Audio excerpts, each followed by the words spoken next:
getting the right talent into startups is also a challenge, right? Because you can't just take somebody who's been in MNC for 30 years, very successful in this industry, and plant them into a startup. It's a very different mindset, right? Not everybody is used to the pace of being in a startup, right?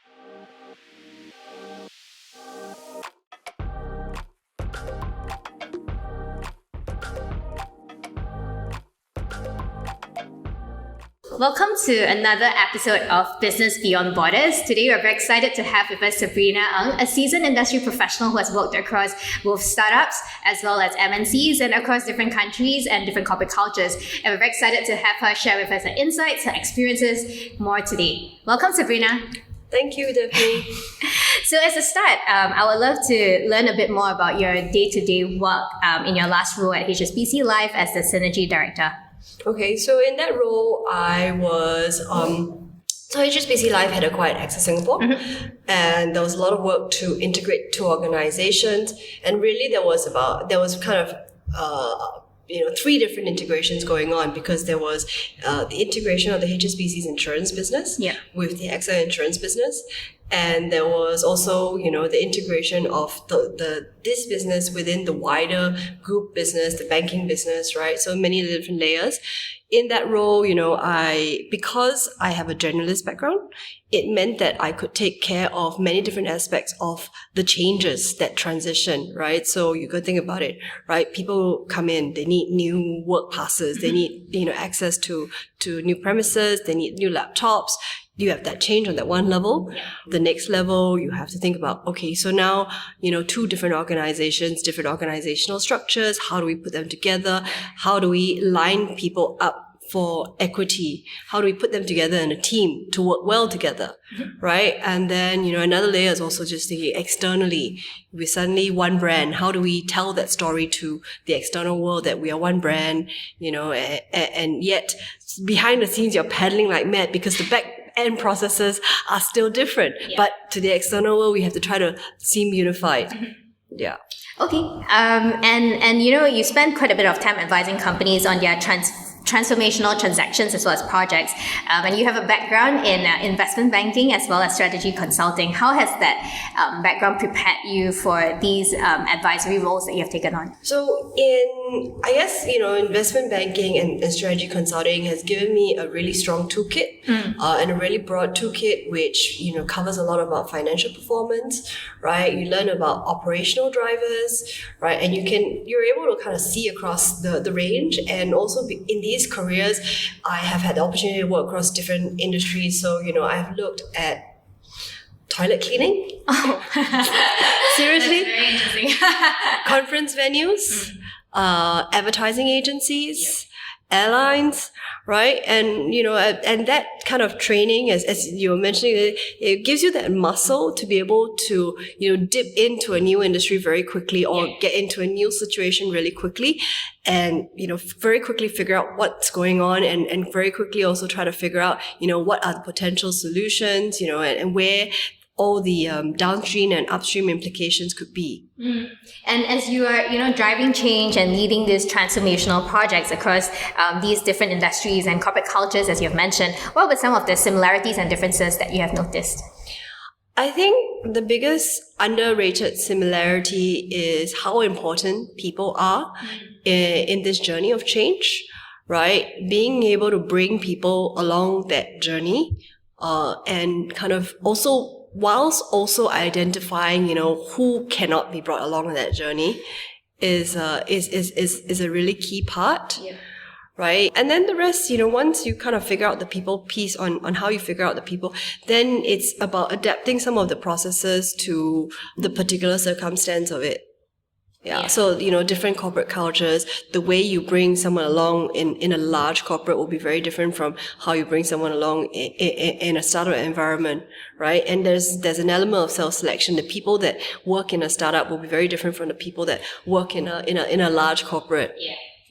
And do you have any examples to share on some of these differences that you have observed?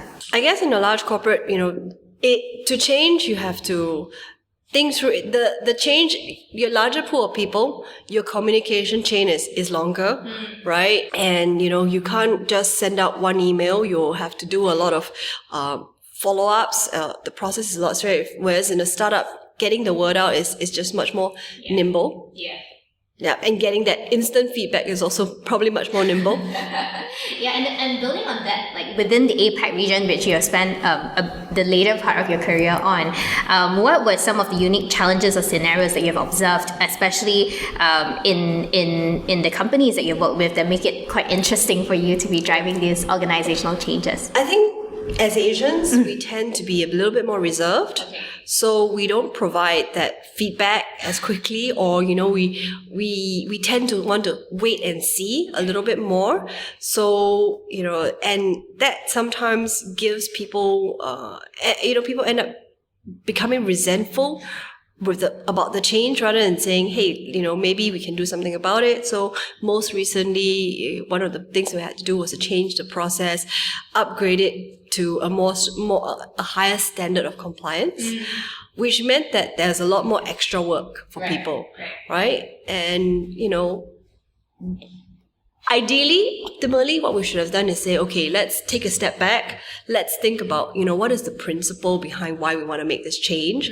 And let's see, whether there are any adjustments that we could do to the process to help it meet the objectives, right? Or, whether it's an interim thing. But I think, being Asians, we're like, oh, okay, look, the boss says we got to do this. So, all right, we got to do this, even if it kills us, even if it means that people are working till 9 or 10 p.m. at night, we're going to do it. All right? I mean, who knows?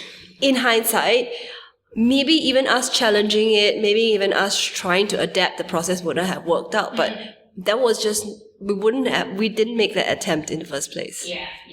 And interesting that you mentioned a little bit about alignment.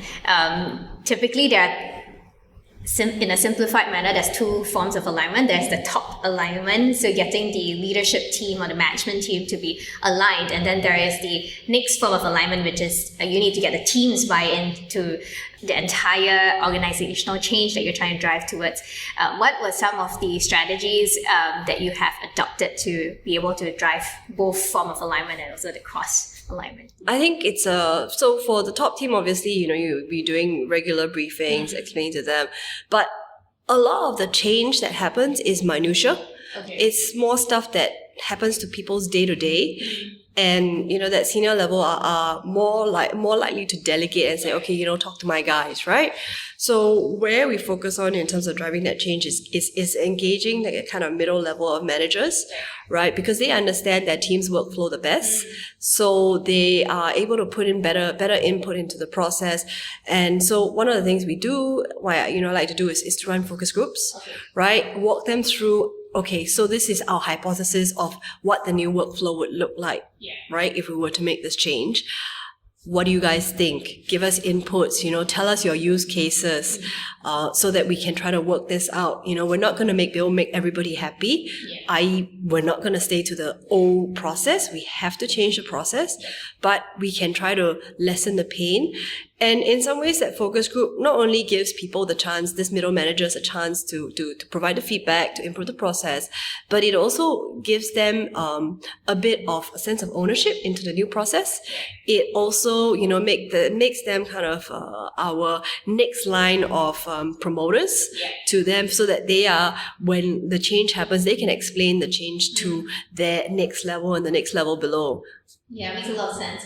And especially in the APAC region, there's a lot of different cultures across different regions as well. How do you see that being an additional layer that you have to drive towards organizational changes?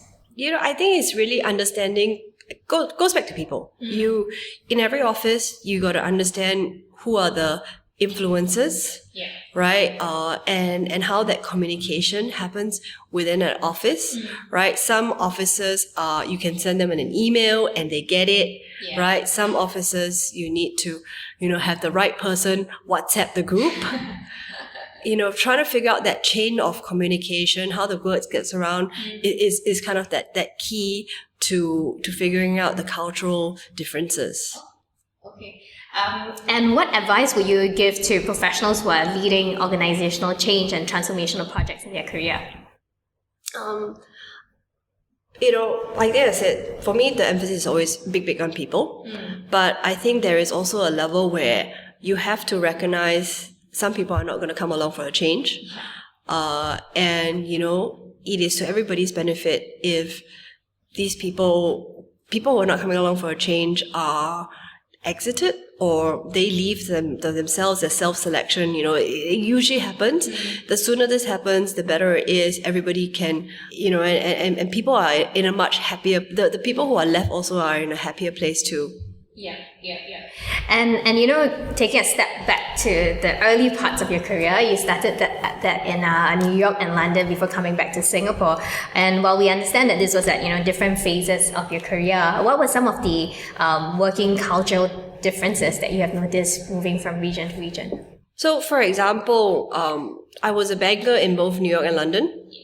In London, it felt more collegiate, and in New York, it was collegiate as well, but subtle differences. Like, for example, when on Monday, someone asks you, "So, what did you do over the weekend?" Right? In New York, you always had to say, "Oh, I had brunch with some friends, and I worked a couple of hours on Sunday," right? Because it was just such a work-focused culture. The idea that you had a life, the idea that you might have done something interesting with your life, at least in my industry at that time, in investment banking at that time, which is unthinkable. Whereas in London, you could say, "Oh, I watched a play, I went for a picnic, I did something fun with my life." And people appreciate that. And I think that's the cultural difference. I think in America, people are much more very focused on work. It's either work or family. So if you're a single person, it's like you shouldn't be having fun. Yeah. And how would you contrast that to being here in the Southeast Asian region? I think in Southeast Asia, people are also very focused on family. But people are less, there's less kind of work over the weekend thing, but very, very focused on family over here. And more interestingly, what made you decide to return back to Singapore? The truth, visa. And I think that, because globally as well, visa makes it much harder for you to just do a job that you want to do versus do a job that gets you a visa. But, I'm very happy with my decision, right? Given Brexit, the weather, the tax rate, right? And just, the ease of living in Singapore and being in a very multicultural society and all the energy that is happening in Asia right now. Yeah, that's very exciting. Which brings me to another question. What keeps you busy these days? At the moment, I'm advising startups, right? I am also doing angel investing because I spent some time in the startup world and I really am enthused about the energy around startups, the idea that people have are brave enough. No, wait, one, they have an idea. They're brave enough to act on their idea. And, some of these ideas will radically change our lives or, maybe some of them less radically, but, solve problems for us. And thinking through how these, how do I enable these? Yeah. And you mentioned that at some point in your career you had also been supporting startups through their high growth stages. What were some of the key challenges that startups typically face during these stages? And maybe you can also outline which stage were you supporting these startups at? So I have been involved in startups from seed to Series B and then seed to Series BC. So I've seen kind of startups through the growth range, and I think there is a couple of things. So there's always startups boom and bust. You get funding, great, hooray, we're flush. Let's go spend money. And then when you're like, oh crap, we are running out of money, then how? And you start, thinking about doomsday scenarios. How do we cut costs? How do we fire people or whatever? So it's quite difficult because on the one hand, you want to grow. You want that exponential growth. That's the excitement. That's what everyone's shooting for. But then how do you balance it with trying to be sustainable and not knowing when, winter will come, right? And I think this is where the current high interest rate environment is hitting the startups because, it's not so easy to raise money anymore. So people really have to focus on thinking, how do I create a sustainable business model? Right. And as part of that sustainability is also for getting the right talent into startups is also a challenge, right? Because, you can't just take somebody who's been in MNC for 30 years, very successful in this industry and plant them into a startup. It's a very different mindset, right? Not everybody is used to the pace of being in a startup, right? So and then even then, you have your earlier employees very excited about coming in. But as the startup scales, everybody starts moving into specialist roles. So how do you, ensure that you get to keep your early talent and help them grow in their roles versus, bringing in new specialists and integrating it. And also at some point, the question is, should the founder still be the CEO? Yeah. Makes a lot of sense.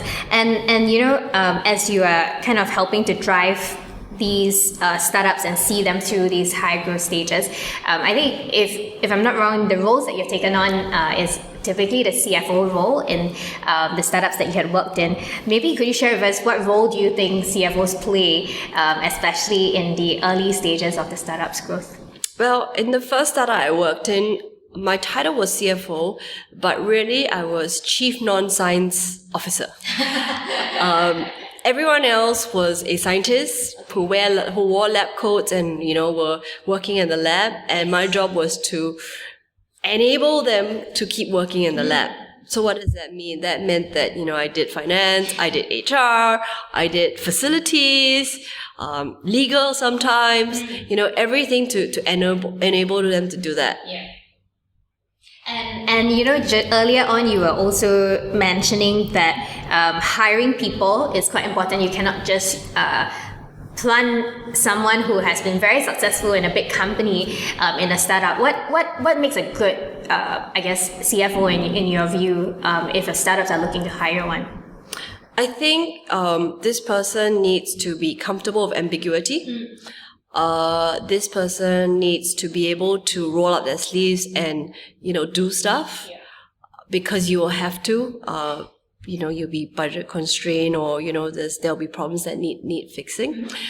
And you need to have a reasonable understanding of how the pieces hang together. And be willing to kind of touch into all of that stuff.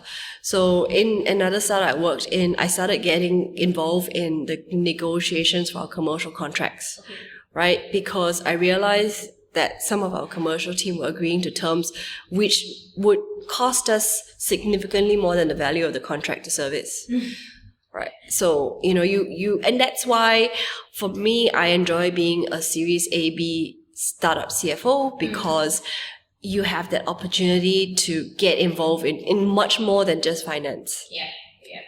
And because you had experiences in both large scale MNCs and also startup, which makes your profile very unique to be thriving in a startup. What, in your view, has these experiences working in large scale MNCs, how has that shaped the way you led teams at startups?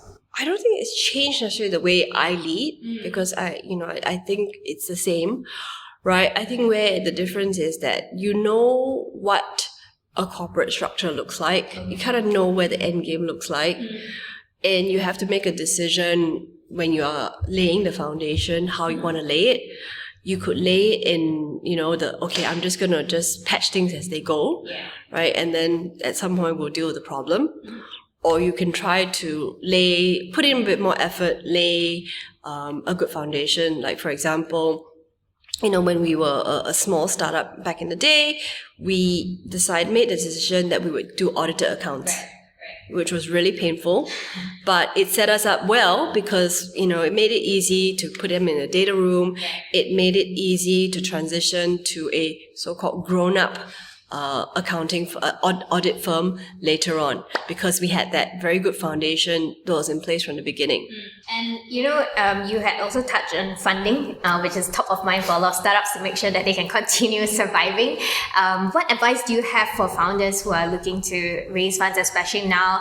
It's pretty much what they call the tech winter and has lasted for quite a while already. What advice do you have for founders who are in this journey? I guess in this high interest rate environment, really everybody's looking for a sustainable business model, right? So really think hard about showing your path to profitability, right? And then I think the other question, and maybe this is, do you really need a round? Can you self-fund your growth, right? I met a startup that last raised money in 2013. And in that time, they have grown to be a $100 million revenue company, right? They have not accepted a single dollar since. I mean, for their VC, it's very frustrating because you can't mark up the value on their books. But, in that time, they have also managed to the founders have not diluted themselves, right? And so I think it's that striking that balance of, if you're raising money, what are you raising money to do? Be very clear about your objectives. Are you raising money because you want profile? Are you raising money because you want liquidity? Are you raising money because you genuinely need funds to grow? You're raising money because you think your new investors can add other value to you, right? And once you're clear about your objectives, then you know what to raise and who to raise from. And you mentioned about who to raise from. Some founders might not just be thinking of raising funds from local investors. They might be looking to raise funds from international investors. How should they think about that? I guess it depends on their industry, right? In terms of whether their industry makes sense to have an international investor. And that resonance. So I give you an example. Recently, someone approached me with a angel investing opportunity for a consumer marketing company in Nigeria. I mean, the model sounds good, the write-up looked good, you look up the guy on LinkedIn, he looked decent. And then I was like, but, look, I don't know anything about the Nigerian market. I don't know anything about the African market, So I texted one of my business school friends who lives in Nigeria to ask more, right? And I mean, I don't think she's the expert on startups, but just getting a sense from her, it didn't sound as established. The startup actually didn't sound as established as, that write-up had seemed. So it makes it difficult for an international investor that's totally unrelated to invest in you, right? But if you have a certain resonance, a certain story that makes sense to the international investor, like, if you are in an industry they know well and you want to expand to their geography, then it's easier to raise money from them than cold. Yep. And right now you are quite active in the startup scene and also angel investing and advising startups. What are some upcoming trends or developments in the industry that you have observed that you personally find very exciting or insightful? I think everybody's talking about climate, right? Which is very interesting, very exciting, and climate is such a broad term that actually there isn't a one kind of solution, and there's so many aspects of it. So which excites me because there's a lot of possibilities here, a lot of different riffs on it. I'm still trying to figure out, how it settles, right? Where's the right place to play in the climate space?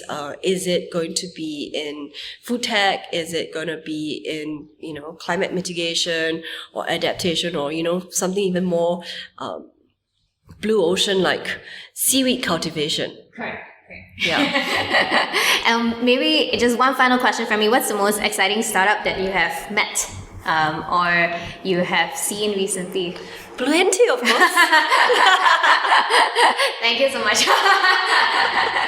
But maybe besides our company, any others that?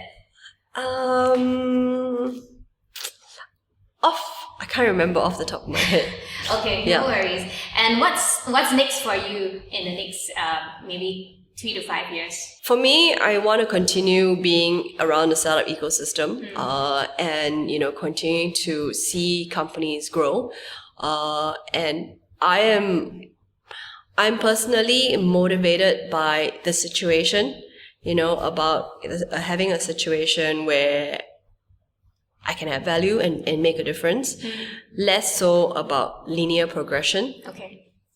Yeah, very exciting. And with that, I think we wrap up today's episode. Thank you so much, Sabrina, for joining us today and sharing with us your experiences across different countries. I am very excited of what the future holds for you. Thank you. Rooting for you in the next few years. Yeah, rooting for you too. Thank you so much. Welcome. Thank you for listening to Business Beyond Borders. If you have any feedback or thoughts, do write into us at support@bluent.com. Click to follow to tune into the next episode. See you again soon.